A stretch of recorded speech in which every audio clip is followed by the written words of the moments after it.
I recently asked the Global Offensive subreddit what their most unpopular Counter-Strike opinions are, so let's check out the best and the most controversial responses. Let's get into it. Starting off with a strong one, this user says best of one games in the major were fun to watch, and I can kinda see where he's coming from. Best of ones allow low-ranked teams to get upsets against much stronger opponents that normally wouldn't happen if they had to play more maps. However, I will say I can't agree with this take because oftentimes these games are blowouts and end up being way too short. And if you're a fan of a shitty team like mine, it often feels like you got scammed and you really didn't get to see your team play. So no, I can't really agree with this take. This next user said there should be a third place decider at the major instead of a show match. And while I agree in theory, I'm not sure if I do in practice just yet. Sponge and Moses went over this recently on their Talk and Counter podcast. What ends up happening is that pros simply won't care about this match. The reason third place deciders work during the regular season is these matches actually determine VRS points for the major. But since these players are already at the major, the VRS incentive isn't really going to do anything for them. If Valve can somehow come up with another way to incentivize the players to actually care about third and fourth place, I'm all for it. However, until then, show matches are fine. This user says knife rounds on Faceit are a pointless waste of time, and I have to say, I completely agree. Just have the team that didn't choose the map pick the starting side. It really doesn't matter 99% of the time. Our next user states that HLTV top 20 is trash because it's a ranking of individuals that heavily factors in a team performance. And I will say I'm kind of 50-50 on this one. On one hand, I believe if you're one of the best players in the world, but your team doesn't win many events that season, your rating should definitely suffer because of it. After all, Counter-Strike is a game about winning, not about fragging out. On the other hand, I wish HLTV did a better job with the awards. I think they can keep the top 20, but then add in a secondary award similar to American football's first, second, and third team All-Pro that highlights an individual's impact on the server and how good they are compared to the rest of the competition. Overall, this is not a bad take. This user says the Glock is better than the USP, and I have a feeling they just don't understand weapon balancing. It's not that the one is better than the other, but rather these guns fill different niches. The USB is much stronger at range, while the Glock is much better at the run and gun up in your face playstyle. So, understanding how these guns differ from each other allows you to use them and plan your rounds more effectively so you're not caught off in disadvantageous firefights. So I can't say I really agree with this take, just because you're probably using the gun wrong rather than one is better than the other. This user has the hot take that studio events are much better than crowd events, and I have to say, you are just completely wrong on this one. After visiting the Austin Major and feeling the energy of the crowd, I have to say without a doubt, having a crowd at an event is so much better in every single aspect. This is just a horrible take. This user had the idea of buffing the FAMAS's burst fire mode, and I have to say, this sounds like a great idea. Even after its most recent buffs, the FAMAS still isn't that good of a gun, and I find myself continuing to use the MP9 more often than not. Buffing maybe the accuracy of the burst fire could make this gun a lot more fun to use and actually spice up the meta a little bit. This is a great idea, Pizza Mayonnaise. Our next user says that updates are not too sparse, and it's one of the reasons CS is so popular. Now, it may be controversial, but I think this user is completely right. In other games like Fortnite, Call of Duty, or even operator-based games like Rainbow Six, they have to constantly add new content, and it screws over players that take breaks for any length of time.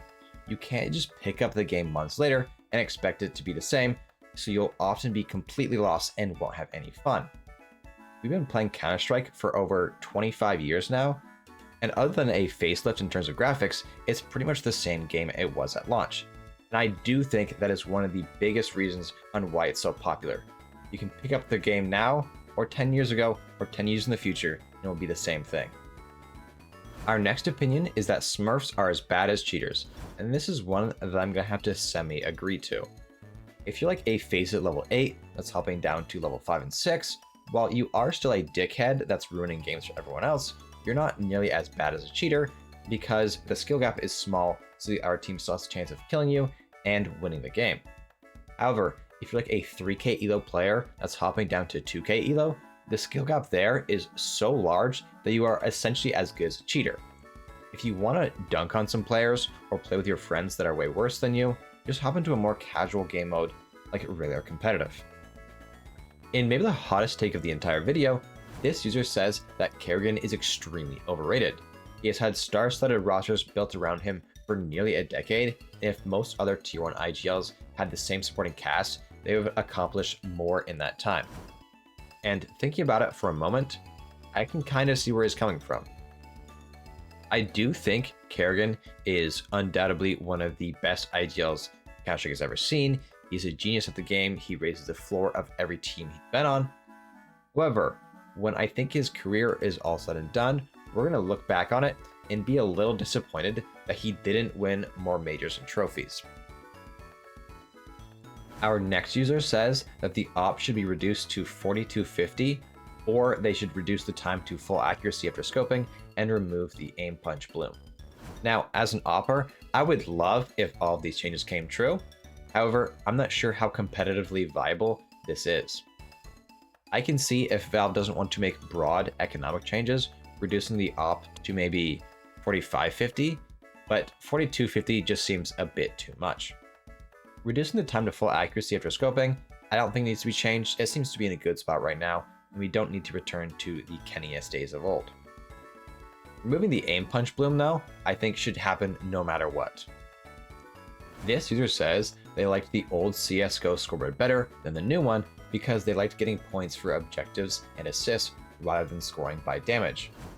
Now, I won't go into this topic too in depth because I'm actually going to make a video on it in the future, but I completely agree, and that's because frags and objectives always matter while damage doesn't. Staying on the topic of UI changes, this user recommends that we bring back the buy wheel because the current one is just too annoying to use.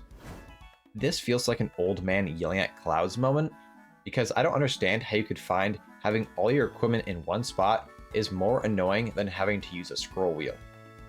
The only real downside is not being able to equip every item in the game, but in all honesty, how often did you really use something other than the meta weapons?